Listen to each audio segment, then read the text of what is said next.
Hello, how's it going? I have limited time on my phone. I'm going to kind of show you an adaptive art method. I love these.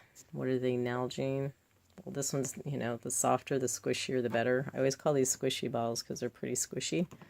And since I hurt my hand, I've been adapting, and sometimes it's not always obvious how I adapt. Anyways, to put gesso on boards or any other thing. Wow, look at that. No focus because it's so dark in here.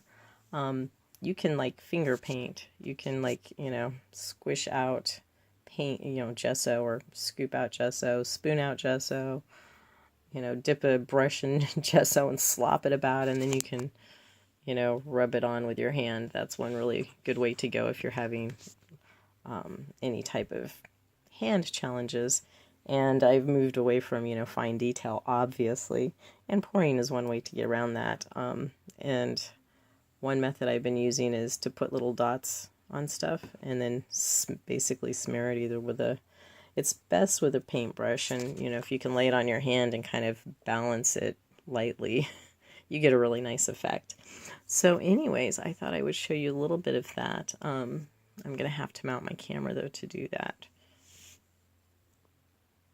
Oh, and before I do mount it, kind of want to show you, there's about an ounce or two in there. So this whole weight of this bottle is probably about, I don't know, maybe 20 grams. I have to find my thing. And this again is, well, that might be, yeah, see here we've got a marker of 2 ounces. So it's under 2 ounces of liquid here, so it's not a lot of weight. I can easily pick that up like that. And again, probably another 2 ounces. So, yeah, I'm not working with large quantities of paint either. This one I was able to shake up, and it's full to about there. So, it's kind of a pain to do things 5 to 15 minutes at a time, but that's kind of life. And you kind of, yeah. Anyways, okay, hold on. Now, one thing about working with really fluidy pours, paints, you don't really have to squeeze the bottles. You can just drop drops of paint onto your whatever your substrate is going to be. See, don't even have to squeeze that, right? No effort there. Ha. Anyways, so just little bits of paint can turn into something. That one I'm squeezing a little bit, but hey, just a tiny bit. If I wanted, I could just let it drop. Take a little longer. This is older paint. These are all salvaged paints from God knows how long. I don't even know. Yeah, I mean, I probably have 2-year-old paint that I'm using. It's pretty entertaining. Nalgene, maybe these are called Nalgene. I'm not sure. Anyways, so you can just dot, dot, dot. I'm going to do some more dots. I'll be right back. Okay, so you'll notice I added a bunch of kind of vintage-inspired colors. This is one of those really thin balsa wood things from Schlobby Lobby. Do I care that it did that? No, not really, because I'm going to smear everything all over. Best way to smear, you can use anything from this light plastic thing. I think I got this at the dollar store, to a fairly lightweight brush. It doesn't matter what hand you use. Again, like I said, you can lay your brush like this, and you're not really grasping or putting a lot of stress on any part of your hand, and you can just drag it this way. I haven't tried this, so I'm considering trying that. I don't think it'll be I think it'd do better with thicker paint. Let's try it.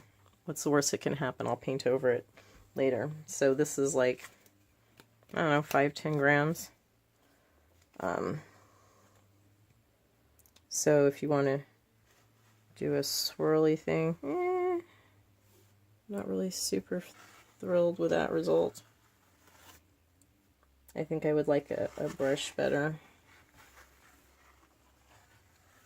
Then it turns more into a stain, so maybe I could wipe it off and see what happens. But that's not a method I would use. I kind of joke with people, this is more of a how to fail channel than a how to succeed. And that's fine too, because I think so many people show you their best work, you might as well just totally go off, depart the text, as Berkeley Breathed would say. That's kind of interesting.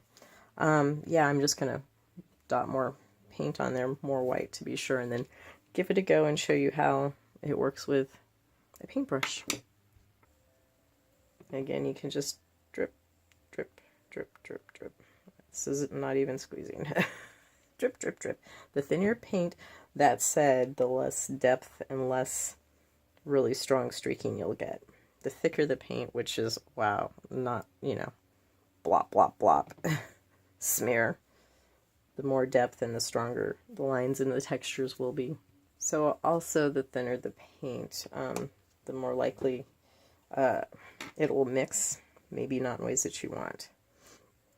Let's see, yes, you can still see. I wish I could bring the camera closer.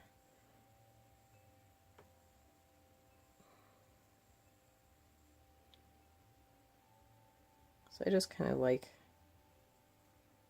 the effect that I get.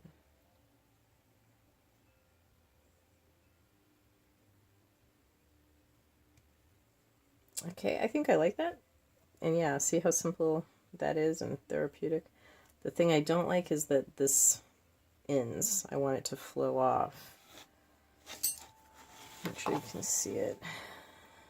So of course, the more you go back over, the more you're going to wash out some of the colors. Like I said, the more liquid the colors. I think I'm going to leave that. No, I'm just going to leave that. I kind of like that. And then I'll probably enhance it with other stuff and see how cool the paintbrush even looks. Well, you can't really see it in this light. Anyways, let me bring my little piece of art up for you to see. It's a beautiful thing. So there you go. And that, you know, takes some time and mucking with. We could probably pull some cells out of that if we added silicone. So there's a lot you can do with this really simplistic method. I mean, it helps to kind of figure out what you want your flow to be and what you want your color palette to be. And, you know, if you wanted to minimize the muddying out, I don't consider that mud, but a lot of people would. And to get more of this, obviously you need to just keep more drops and lightly go over it, and then you can even probably get it to shift if it's really runny. So this is shifting a little bit, kind of like a pour. So you can actually get more effects if you move the piece around and are willing to let go of your attachments to the results, and let it be itself, find its destiny. Anyways, hey, welcome. Glad you dropped by. I will hopefully see you again. I will see you again. It just is not going to be consistent.